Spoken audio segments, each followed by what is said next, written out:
Hello there, it's Sherri Simpson. What is today? It's Thursday, I think. When I do this kind of work, I have no idea what day it is, which is kind of fun. So I wanted to chat with you about some of what I do about doing energy work.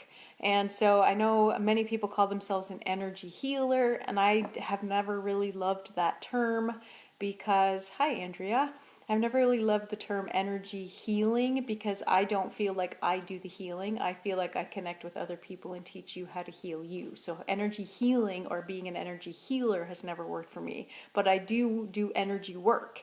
What does that mean? Well, I figured out that I could do energy work when I was working as a massage therapist. So many clients would come back to me over and over again and be like, your stuff is the only one that works. Like, I don't know what you do differently from other massage therapists, but whatever you're doing is working. And what I realized was, hi Susan, it's good to see you. What I realized when I was a massage therapist was that there was one day that was kind of freaky to me that I didn't really realize I had some of these interesting gifts that I have. And I had a client on the table and he was telling me about his previous camping trip, and I said, oh, well, when are you going to such and such provincial park? And there was total silence. And what I realized was that I actually pulled it out of his head. I telepathically or energetically took this information, and he's like, we just booked it yesterday. He said, we haven't gone yet. And I said, oh, so you haven't told me about it yet? And he's like, no. And I also realized when I was working with clients that sometimes when clients would come in, I would not recognize them, and I wouldn't remember anything about previous treatments. I couldn't remember, their husband or their wife's name or their kids' names or their dog name or anything.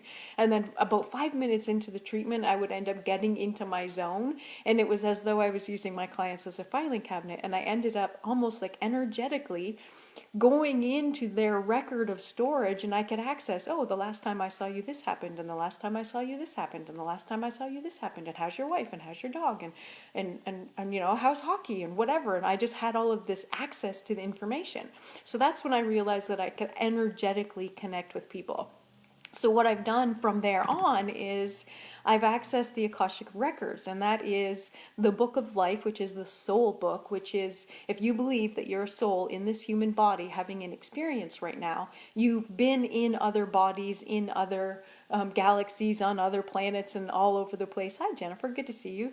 And if you've been in other places, then you believe that you are a soul in a human body. And if you're a soul in a human body, what the Akashic Records is accessing the information from all of those other places where you've been and all of those things that have happened.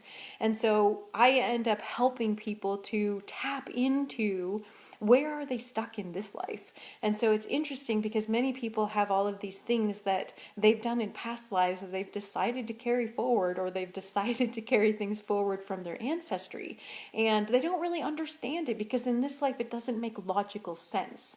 And logically it doesn't make sense that you died of poverty in a past life, or that you always have a sore shoulder in this life, but it's because you were stabbed to death in a war or something like that. So the interesting thing about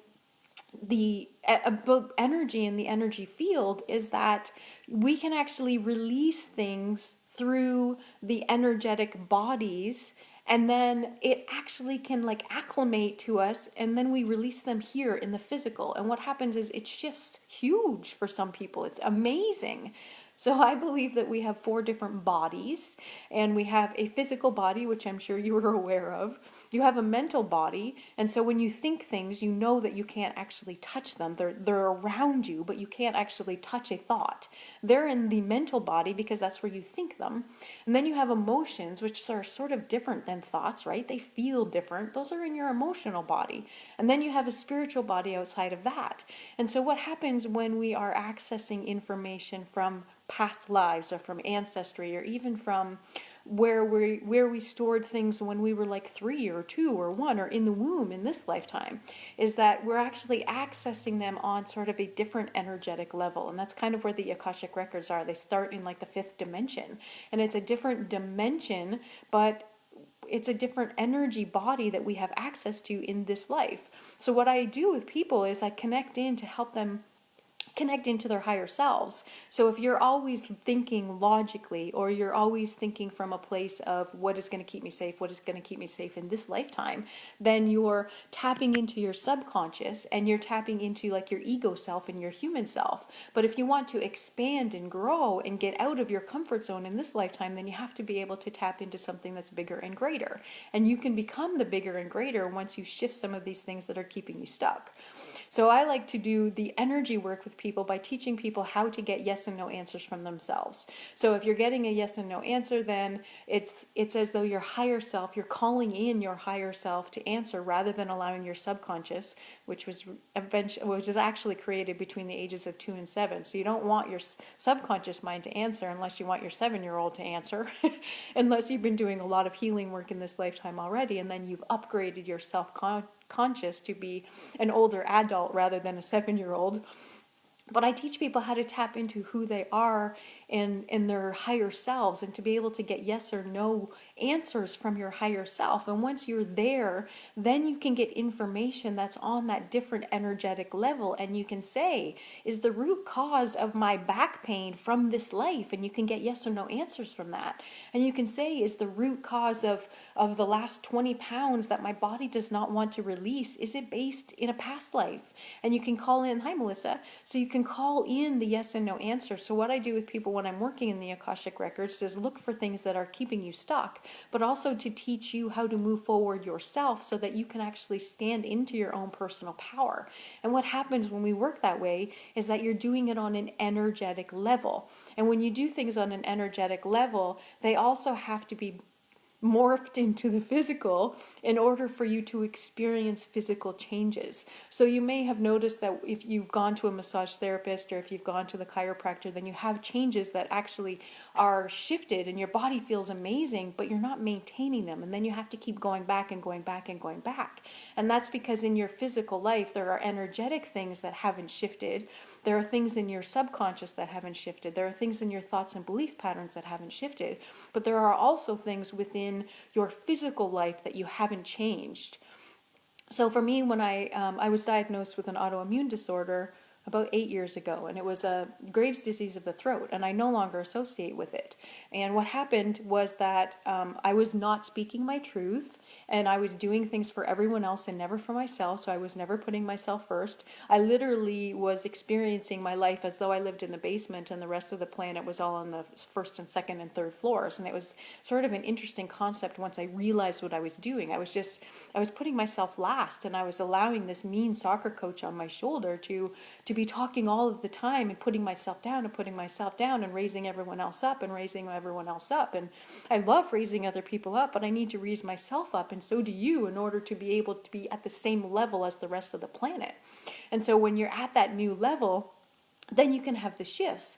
But physically in the life around you, if you're not setting boundaries, if you're not taking actions that are in alignment with the things that just shifted in your energetic space, or if you're not getting into alignment with keeping the changes that your massage therapist have just brought to you, or that your chiropractor have just shifted for you, then you're going to keep pulling yourself out of alignment. And then you're going to say, oh, massage doesn't work, chiropractor doesn't work, Akashic record reading doesn't work.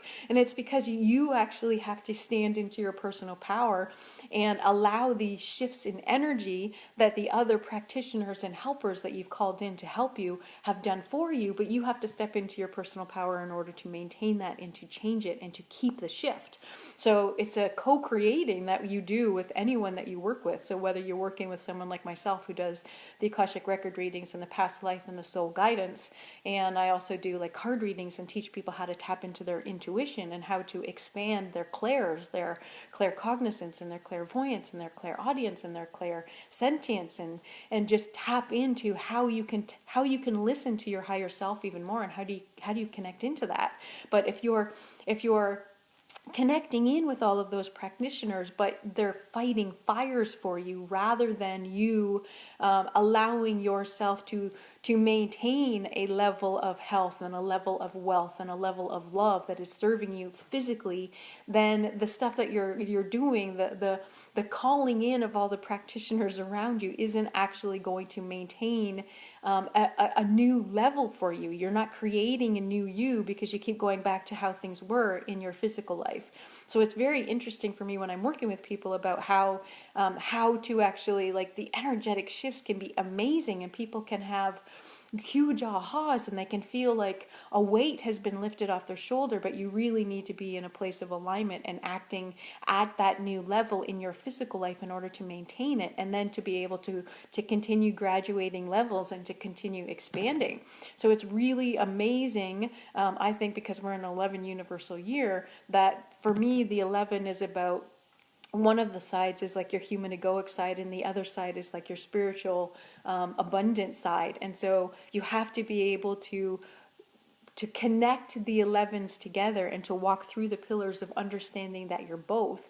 But you need to walk away from the fear that's preventing you from doing that, and walk into the abundance that you have when you're going through those pillars. So that's a cool thing for me about how we're doing this in this lifetime, is that in this lifetime, as in, yes, in this lifetime, but is in this year, in this 11 universal year that we're in. Because if you add 2018, the 2 and the 1 and the 8, you end up getting 11, and that's how we get the universal year number. And in numerology, the 11, you probably see 11s all over the place. You see 11s on the clock, and you see them on your phone, and you see them all over the place. That's just guidance coming in to say, hey, connect into yourself and walk through those pillars and allow yourself to feel whole and complete in the human and the spiritual. And that is like messages that come through, that have come through from the energetic space, and that you're actually seeing in the physical. So I know that was a lot of information. If you have any comments or questions, I'd love to hear them.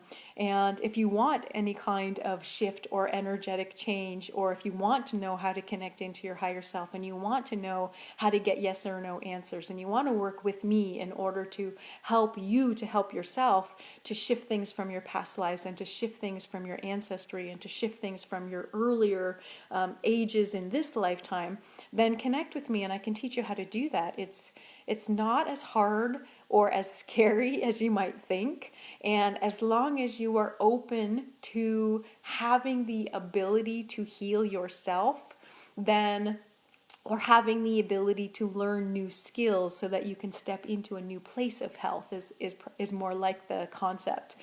So let me know if you have any comments or questions. Let me know if you are interested in working with me, if you're interested in a past life consult, if you're interested in the Akashic Records and like an Akashic record reading and what that can do for you. If you're interested in a psychic card reading or learning how to expand your gifts, then I'd be more than happy to share my gifts with you. So let me know if you have any comments or questions, and I will chat with you soon. Namaste.